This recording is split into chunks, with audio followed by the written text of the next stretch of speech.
Hello guys, welcome to my YouTube channel. शायद आप लोग अच्छे होंगे, आपका सब कुछ सही सही चल रहा है। मैं भी ठीक ठाक हूँ, बस आपकी दुआ से।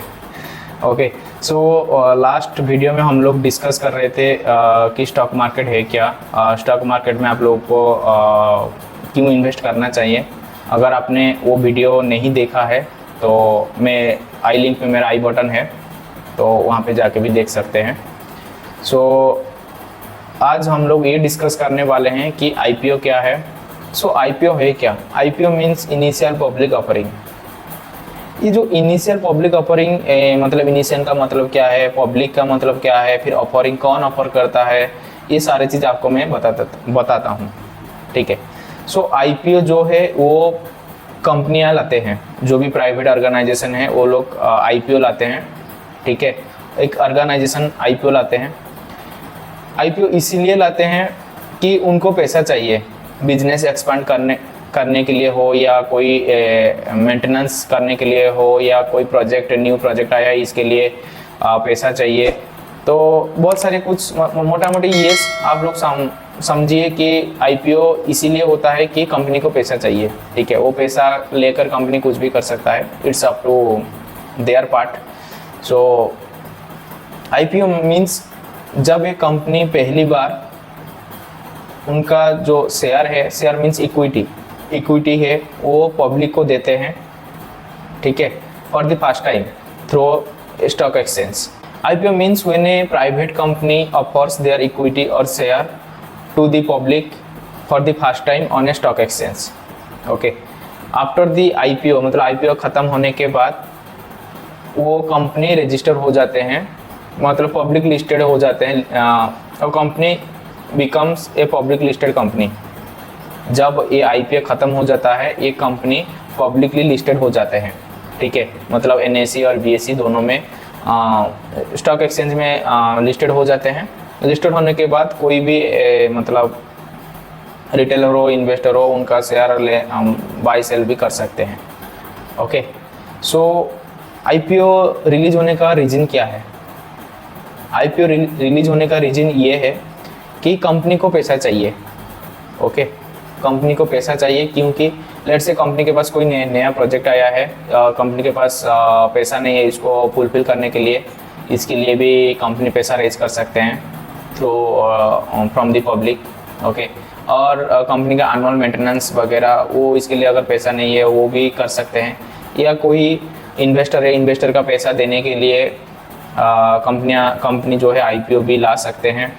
या कोई डेप्ट वगैरह है, लोन चल रहा है, या एम्प्लॉय को सैलरी देने के लिए, कुछ भी मतलब फिनेंशियली उनको पैसा चाहिए, या तो बिजनेस एक्सपांड करने के लिए, ये सारे चीज़ के लिए उनको पैसा चाहिए। तो जो कंपनी के पास जो शेयर है, मतलब जो कंपनी के पास जो इक्विटी है, वो इक्विटी पब्लिक को दे देते हैं। पब्लिक का जो पैसा है वो कंपनी के पास जाता है, देन कंपनी वो पैसा को यूज कर सकते हैं उसका हिसाब से। ठीक है, अभी समझते हैं how does IPO works. IPO कैसा काम करता है। जब भी ये कंपनी फर्स्ट टाइम आईपीओ लाते हैं, पहले उनको एक बैंक को हायर करना पड़ता है। Bank means like ICICI securities हो, कोटक हो, कोई भी एक्सेट्रा व्हाटएवर, आप किसी को भी ले सकते हैं। मतलब it's depend upon the company to manage their IPO. Okay, then company को एक DRHP फॉर्म होता है, वो इसको कंप्लीट करना आता है, जो सेबी के पास जाता है। DRHP means draft red herring prospectus. उसके बाद वो सेबी के पास जाते हैं। ओके, मतलब सेबी मीन्स एक डॉक्यूमेंट जो है कंपनी का, जो भी डॉक्यूमेंट है लाइक पान कार्ड एंड जो बोर्ड मेंबर सिग्नेचर है, बहुत सारे डॉक्यूमेंट है, MOA है, MOU है, बहुत सारे कुछ डॉक्यूमेंट है, वो सेबी के पास जाता है, मतलब security exchange board of India के पास जाता है वेरीफाई करने के लिए कि ये कंपनी सही है या गलत है। मतलब जो भी लिस्टेड होने के बाद जो पब्लिक ये कंपनी में इन्वेस्टमेंट करेंगे, मतलब इक्विटी जो बाई सेल करेंगे, इसके लिए मतलब ये कंपनी सही है या नहीं है, या कंपनी फ्रॉड वगैरह है, ये सारे चीज़ मतलब सेबी डॉक्यूमेंट के थ्रू ही चेक करते हैं। मतलब एक अथॉरिटी में दिया जाता है कि हाँ you are good to go to register under stock exchange. Okay, then once SEBI approval होने के बाद, ठीक है,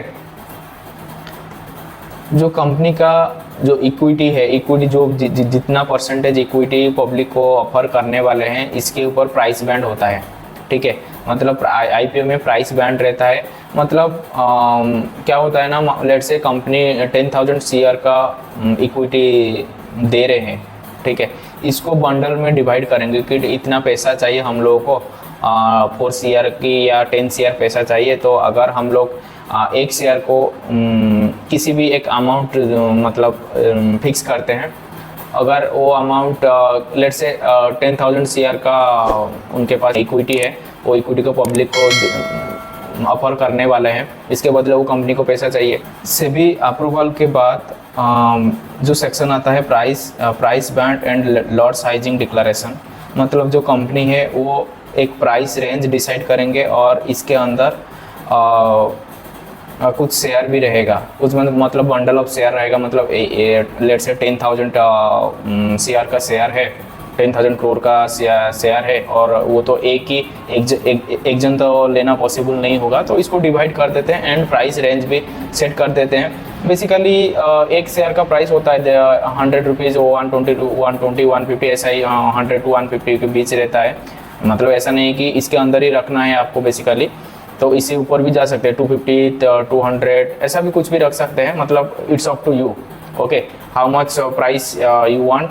मतलब कंपनी को कितना पैसा चाहिए ग्रो करने के लिए और कितना शेयर वो देने वाले हैं।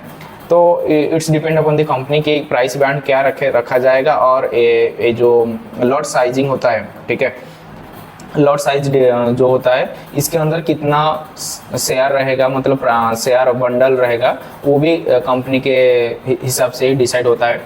ये जो डिसाइड होने के बाद आईपीओ जो है मतलब ओपन फॉर सब्सक्रिप्शन हो जाता है। मतलब आईपीओ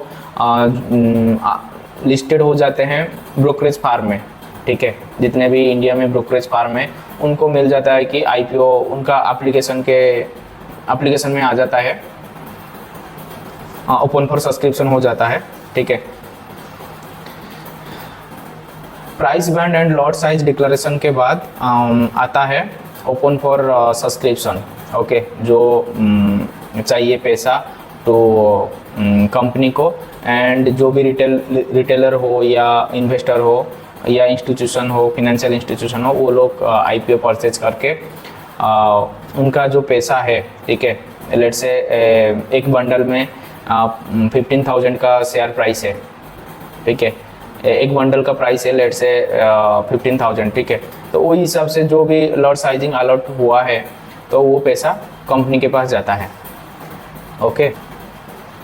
देन आईपीओ मतलब ओपन होने के बाद फॉर सब्सक्रिप्शन बेसिकली 3 दिन ही रहता है, नॉर्मली 3 वर्किंग डेज ही ओपन रहता है टू अप्लाई द आईपीओ, ठीक है।